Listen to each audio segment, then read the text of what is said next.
Path of Deceit by Justina and Tessa Gratton is out today, kicking off Phase 2 of the High Republic. If you were following this channel during Phase 1, you'll know that I am very into this publishing initiative. The High Republic has been exactly what I wanted it to be, with new characters and planets and situations, a lot of different Star Wars stuff that still feels perfectly familiar enough to pull me in. Light of the Jedi, The Rising Storm, Midnight Horizon, Trail of Shadows are some of my favorite Star Wars stories in recent memory. I've been itching to dive into Phase 2 after nearly a 7-month break, so does Path of Deceit keep the momentum going? In short, yes. That shouldn't be surprising. It sounds like all 3 phases of the High Republic story have been mapped out from the beginning.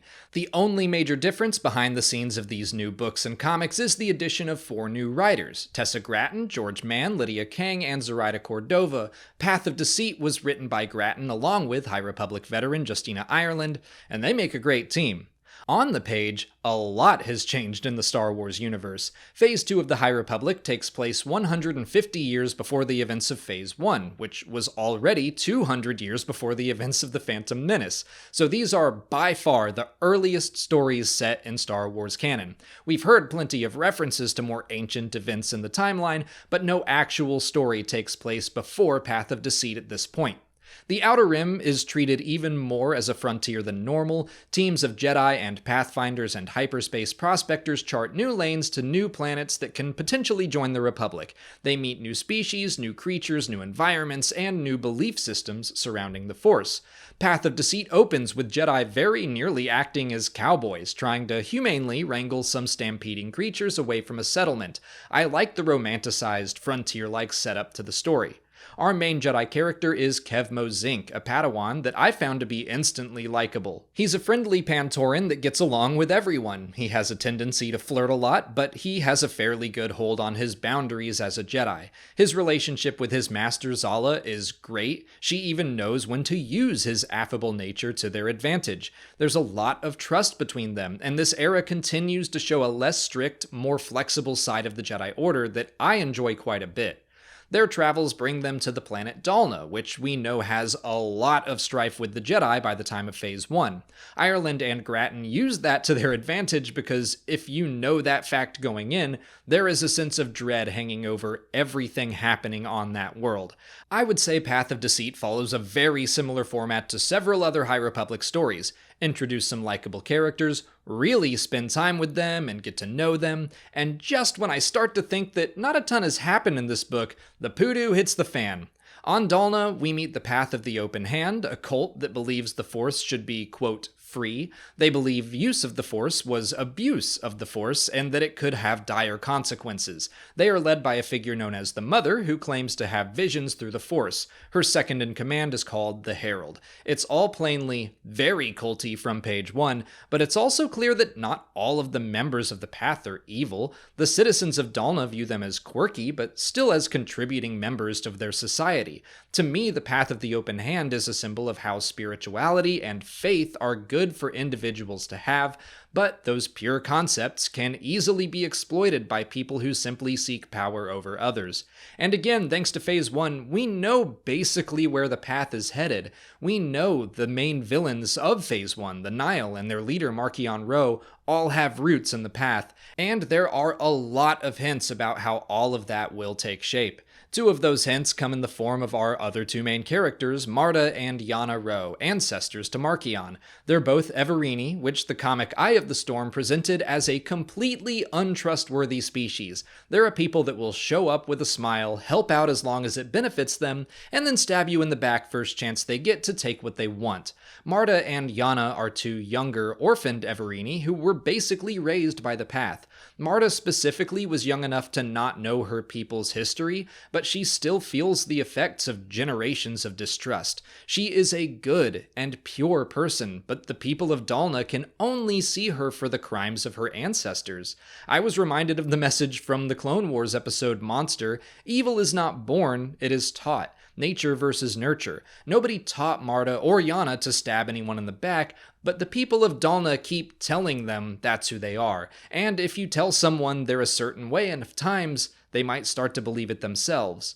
But Kevmo, being new to the Outer Rim, has no idea who the Everini supposedly should be. He arrives on Dalna, and he just sees Marda for who she is. Their relationship is central to the story. Two people that are instantly attracted to one another but have very different beliefs. Yet instead of letting that become an immediate breaking point, they find ways to challenge one another and grow together, not to necessarily change the other's beliefs, but to find understanding and common ground. They tease one another, but they're never cruel. Their whole relationship was really heartwarming and refreshing to read. Again, it goes back to how individuals of faith can find growth and even joy through their differences, but organized groups of faith can get lost in the structure and be stubborn and angry and tribal and competitive to dangerous levels.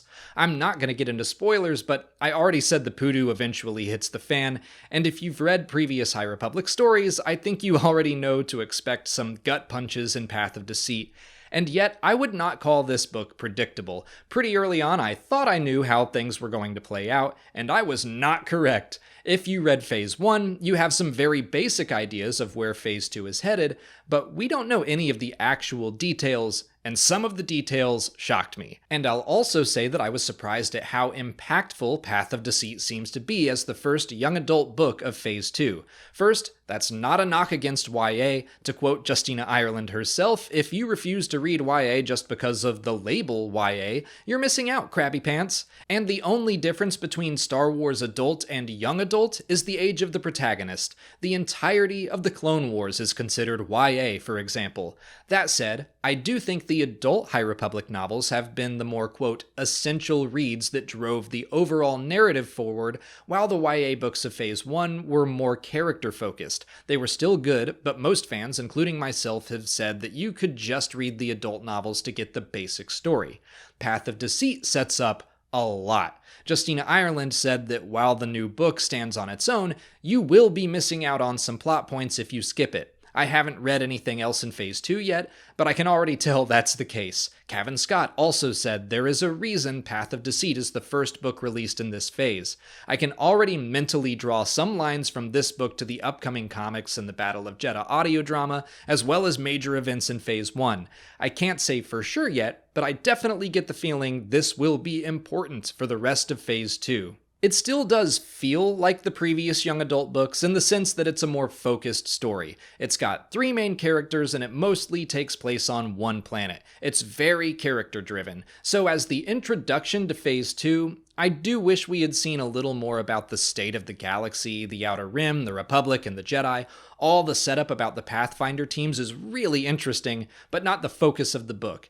In future stories, I look forward to seeing it all on a larger scale. Path of Deceit shows us the small scale of the Republic's expansion on one planet. The stakes feel smaller as well, until later in the book, and then the consequences become very real. My favorite Star Wars books tend to be on the larger scale side, with more characters and planets and interweaving plot lines like Light of the Jedi and The Rising Storm. But this smaller story still kept me engaged the entire time. I liked all the characters a lot, and it was a good introduction to Phase 2. I think this was my second favorite YA book in the High Republic so far, and it definitely left me hungry for more. If you're already a fan of the High Republic like me, I don't see how Path of Deceit would disappoint. I'm trying to decide for myself if this would be a good introduction to the High Republic era, or Star Wars books in general. I do think my enjoyment was enhanced by reading everything in Phase 1. I think I would still suggest reading the 3 adult novels of Phase 1 before diving into Phase 2. I don't think you'd be confused if this was your first High Republic book or even your first Star Wars book, but the biggest moments will probably hit harder if you have the context of what has already been released. But as a die-hard High Republic fan, Path of Deceit satisfied the craving I've been having for more of this story since March and the end of Phase 1, and yet it still left me wanting more, in a good way. My enthusiasm for this era has not dwindled, and the seeds planted in its first book back have me excited and intrigued for what's to come. If you want to read Path of Deceit for yourself, you can pick up the audiobook for free on Audible. Just click on the link in the description or visit www.audibletrial.com/Star Wars Explained. The audiobook is out right now, and the production value on all the Star Wars books is very high with sound effects and music. It's like listening to a movie. Signing up for an Audible trial will get you a credit for one free book, and you can use it on Path of Deceit, or the other High Republic books, or just about any Star Wars book you can think of. Or get any book you want. The point is, you get a free book, and you'll be supporting the channel when you do. But that's it for today. If you haven't already, please like this video, subscribe to the channel to keep up with all our High Republic coverage, follow us on Twitter, Instagram, and TikTok, and consider checking out our Patreon page, where we'll be holding a book club discussion for this book in a couple weeks. As always, thanks for watching, and may the Force be with you.